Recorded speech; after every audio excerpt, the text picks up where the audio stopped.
बिस्मिल्लाहिर्रहमानिर्रहीम।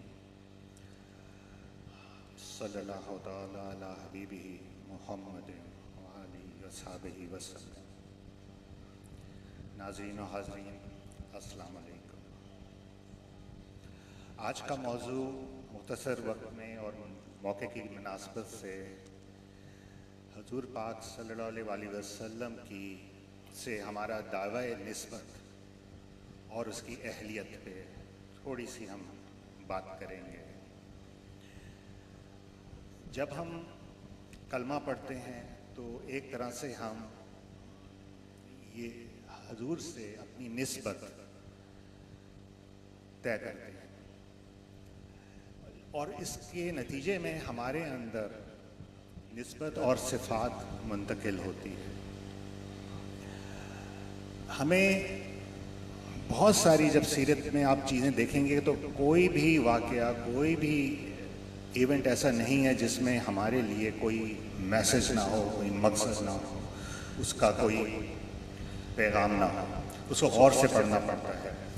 अभी हमने बहुत सारी सीरत में चीज़ें पढ़ी हैं, लेकिन हमने एक चीज़ को कभी गौर करें कि हम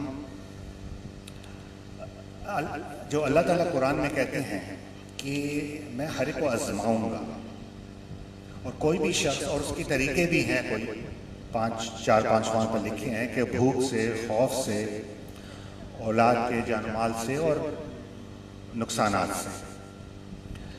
तो कभी आपने गौर किया है कि हमारे नबी पाक भी इन मराहिल से गुजरे हैं। जब हम पर कोई प्रॉब्लम आती है, कोई मुसीबत आती है, तो हम फ़ौरन ही एहतजाज कर देते हैं, प्रोटेस्ट कर देते हैं, परेशान हो जाते हैं कि, और अक्सर हमें हैरानगी भी होती है और हम कहते हैं कि मेरे साथ ऐसा क्यों, कहते हैं कि वाई मी। लेकिन क्या आपको पता है इस कायनात की सबसे बड़ी हस्ती के साथ भी ये चीज़ें हुई हैं? तो हम छोटी मोटी अगर चंद वाक़यात को मैं यहाँ पर एक पेश करता हूँ कुछ के, जैसे तकलीफ़ और अज़ियत का कोई तरीका कुफ़ार मक्का ने नहीं जाने दिया। जहाँ पर भी वो हो सकते थे उनको ईज़ा पहुँचाई जाती थी हुज़ूर पाक को। तो मैंने उसको थोड़ा सा सेगमेंटाइज किया है कि कहीं उनको रूहानी अज़ियत पहुँचाई गई तो कहीं जिस्मानी अज़ियत पहुँचाई गई।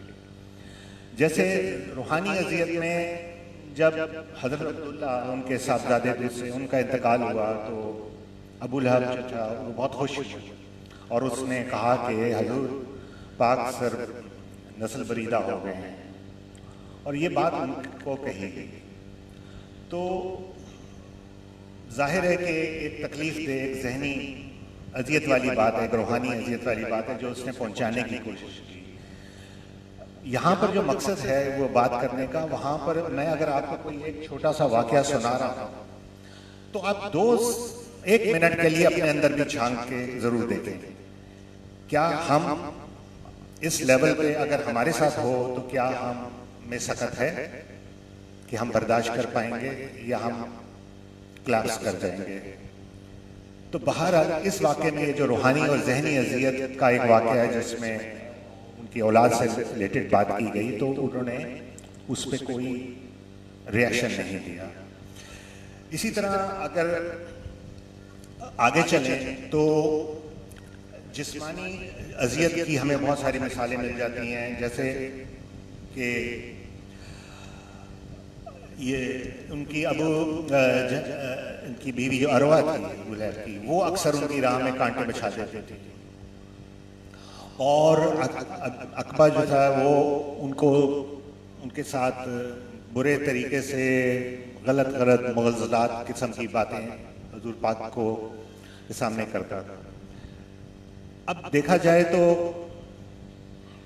ये एक ऐसा एक एक सेल्फ रिस्पेक्ट की भी बात होती है इंसान की। जब वो इंसान इतने बड़े ओहदे पर होता है, इतनी बड़ी कायनात की एक ऐसी शख्सियत, उसके सामने एक मामूली सा इंसान कोई फजूल बात करे तो वो जो बर्दाश्त का मादा है वो हजूर पाक ने उसकी जो जिंदा मिसाल कायम की, उस पर ज़रा गौर कीजिएगा। और फिर हमें अपने आप से भी एक दफ़ा नज़र करें कि हमारे साथ कोई लड़ पड़ता है, कोई छोटा बड़ा, तो हमारी बर्दाश्त कहाँ होती है। यहाँ ये जो हम बातें कर रहे हैं ये सिर्फ चेक करने के लिए कर रहे हैं कि हमारी निस्बत जो है किस हद तक मजबूत है। क्या हमारे अंदर बर्दाश्त का मादा मुंतकिल हुआ या हमने अपने ऊपर तारीख किया। कोई एक सुन्नत भी हम छोटी सी अगर एडॉप्ट करते हैं और उस पर अमल करते हैं तो उसके दर्जात या नूर का आप तसव्वुर भी नहीं कर सकते वो कितनी है। तो ये जो बातें हैं ये तो आए दिन हम घरों में भी फेस करते हैं, ऑफिस में भी फेस करते हैं और अपने कामों में भी फेस करते हैं। तो ये एक सेल्फ रिस्पेक्ट वाली बात में से दूसरा, आपने वो ताइफ का भी वाकया सुना होगा कि बच्चों ने, लड़कों ने पत्थर बरसाए।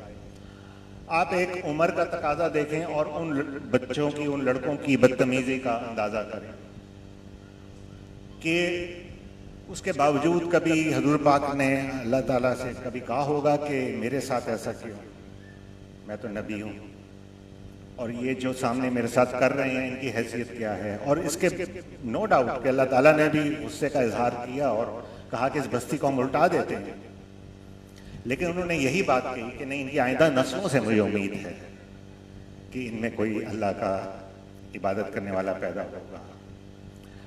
तो ये आइंदा की जो नस्लें होती हैं वो 100 साल पर मुहित होती हैं। यानी जो बदला आप आज ले सकते थे आपने 100 साल पे अच्छी उम्मीद के साथ उसको मौखर कर दिया। हम कितनों को माफ करते हैं, हमसे कोई छोटा बदतमीजी कर दे तो हमारा रिएक्शन क्या होता है। तो ये चीज़ों को हमें खुद देखना होगा। इसी तरह जो आपने एक वाक़या सुना होगा ओजड़ी का, जब वो खाने काबा में इबादत करते थे तो अबू जहल ने ओजड़ी उन पर डाल दी, यानी एक तरह से कातलाना हमला किया, कत्ल करने की कोशिश की। अगले दिन हजूर पाक ने अब फिर हाजिरी वहां पर दी और फिर इबादत के लिए चले गए, यानी बिल्कुल नहीं डरे, बिल्कुल नहीं घबराए। अगले दिन एक अकबा नामी शख्स था, उसने वो चादर डाल के और वो उनको चेहरे मुबारक से लहू निकलना शुरू हो गया। यहाँ पर आपने बहादुरी का और बेखौफी का ये मुजाहरा कभी अपने ऊपर भी अप्लाई कर कीजिए कि हम पर कोई कातलाना हमला हो जाए, हम कितने दिन घरों में बंद हो जाएंगे, शायद शहर भी छोड़ दें थोड़े दिनों के लिए। वहां पर तो हर वक्त जान का खतरा था। एक कातलाना हमला ऊंट की ओजड़ी वाला हो गया तो अगले दिन फिर भी वो उनका अल्लाह पे भरोसा और मौत से बेखौफी का ये आलम था कि वो अगले दिन भी वहां पर इबादत के लिए चलेगा और फिर हमला होगा। तो ये करेज और ये जो अल्लाह ताला से पे भरोसे की जो मिसाल है ये हमें अपने तौर पे खुद भी चेक करनी चाहिए कि हमारे अंदर मौत का खौफ जो है वो किस हद तक है। इसी तरह फिजिकल टॉर्चर पे जिस्मानी अजियत इसमें हमें मिलती है। ये तो एक मौत का खौफ वाला एक अजियत जो उनको दी गई। फिर जिस्मानी अजियत में आपने बहुत सारे वाक़यात सुने होंगे कि कैसे वो उनके राह में कांटे बिछा देते थे और यहाँ तक कि जब सूरह लहब नाजिल हुई अबू लहब की बीवी तो गुस्से में हजूर पाक सल्लल्लाहु अलैहि वसल्लम के पास पत्थर लेकर चली गई कि ये मैं आपके चेहरे मुबारक पर मारूंगी कि मेरे शौहर की मजम्मत में सूरह लहब नाजिल हुई है। लेकिन बहरहाल वो उसमें कामयाब ना हो सकी। लेकिन आपने इस रवैये को भी देखा होगा कि और उनकी बर्दाश्त को भी देखा होगा कि हमें कहीं इसका रिएक्शन नहीं मिलता। तो अपने आप को साथ साथ चेक करते जाएं, अपने अंदर झांकते जाएं, देखते जाएं कि हम फिजिकल टॉर्चर पे हमारा क्या रिएक्शन है और मेंटल और स्पिरिचुअल टॉर्चर पे हम क्या रिएक्ट करते हैं। अच्छा, इसके बाद आप एक और चीज़ देख लीजिए कि तकालीफ में हमें फाइनेंशियल क्राइसिस, क्रंचेस, वो भी उनके साथ हुआ। जब शब अबी तालिब की घाटी थी, वो 3 साल पे मुहित थी, वो कोई आसान वक्त नहीं था। यहाँ तक कि हजरत खतीजा रज़ियल्लाहु ताला अन्हा वो भी उनके साथ साथ थे, और उन्होंने भी उस वक्त फाइनेंशियली पूरी मदद करने की कोशिश की। वहां पर 3 साल तक लोगों के हर चीज बंद थी, खाना पीना ये चीज। तो आप इससे अंदाजा कर लें कि क्या हालत हुई होगी। और लोगों की जो हालत बताई जाती है कि खाल सूख कर हड्डियों से चिपक गई थी उन लोगों की, उन साथियों की। तो खाल कब चिपकती है? जब पूरा जिस्म का फैट जो है वो खत्म हो जाता है, अब कुछ रह नहीं जाता, क्योंकि जिस्म आपको खाता है, उसके बाद सिर्फ फिर फैट्स भी खत्म हो जाते हैं और खाल भी। तो इन 3 सालों में आपने इसका जरा एक अंदाजा कीजिए। थोड़ा सा हम फौरन वाकयात पढ़ लेते हैं, एक पैरा में ये वाकया हमें बता दिया जाता है। जरा इसको एक्सपेंड करके देखें कि बीबी खदीजा ने उनकी फाइनेंशियल हेल्प की, यहां तक कि वो खुद भी उनके पास कुछ नहीं रहा, यहां तक कि वो वहां पर बीमार भी हुई और इलाज मुआवजे के लिए भी कोई पैसे नहीं रहे, यानी वो अपना इलाज भी ना करा सके। और इसी कंडीशन में फिर अल्लाह को प्यारे। तो ये एक वफा का और ये एक कुर्बानी का जज्बा देखिए कि किस तरह वहां पर उन्होंने इसका साथ दिया। और 3 साल में आप ये देखिए कि लोगों की ज़हनी हालत क्या हुई होगी। कितने लोग मुतनफ़र हो गए होंगे या कितने लोग पछता रहे होंगे मुसलमान होकर। नहीं, ऐसा नहीं था। वो जो 300 लोग थे उनके लिए मोटिवेशन हजूर पाक थे। उन्होंने कहीं भी 3 साल तक उनको इतना मोटिवेटेड रखा कि वो उनके साथ जुड़े रहे। तो लीडरशिप की ये क्वालिटी मेरे ख्याल में हमें ये इस वाक़े से सीखनी चाहिए कि खुद आप सिसक रहे हो, खुद आपकी तकलीफ बेहद हो, आपकी प्यारी ज़ौजा इंतकाल कर गई हो, लोग मुतनफ़र भी हो सकते हैं, लेकिन आपने उनको भी जोड़ के रखा, उनको भी मोटिवेट रखा और वो आखिर वक्त आपके साथ रहे। तो यहाँ से हमें एक लीडरशिप क्वालिटी का एक जो सिफात में से एक चीज़ है, हमें अपने अंदर झांक के देखनी चाहिए कि कितनी हमारे अंदर ये है। लेकिन उसके लिए शर्त ये है कि आप खुद भी तकलीफ में हो। खुद आप एसी में हैं और लीडरशिप कर रहे हैं और पेट भरा हुआ है और लोगों को मोटिवेट कर रहे हैं, इसमें फ़र्क है। खुद अजियत में हो, खुद खाली हो और फिर अपने लोगों को जोड़ के रखें, ये बहुत बड़ी ताकत चाहिए उसके लिए। तो इसमें से चंद कतरे भी अगर मिल जाते हैं या हम अपने ऊपर तारी कर लेते हैं तो हम कम से कम निस्बत के बारे में कह सकते हैं कि हाँ, कुछ छींटे हमने भी लिए। अच्छा, यहाँ पर एक चीज़ और भी है कि जज्बात का भी इम्तिहान लिया जाता है उनसे। आपने देखा होगा कि हम अपने रिश्तेदारों से के मामले में एक सॉफ्ट कॉर्नर रखते हैं, उनकी तरफदारी करते हैं, उनकी अच्छी चीज़ें बुरी चीज़ों को इग्नोर करके उन्हीं का साथ देते हैं।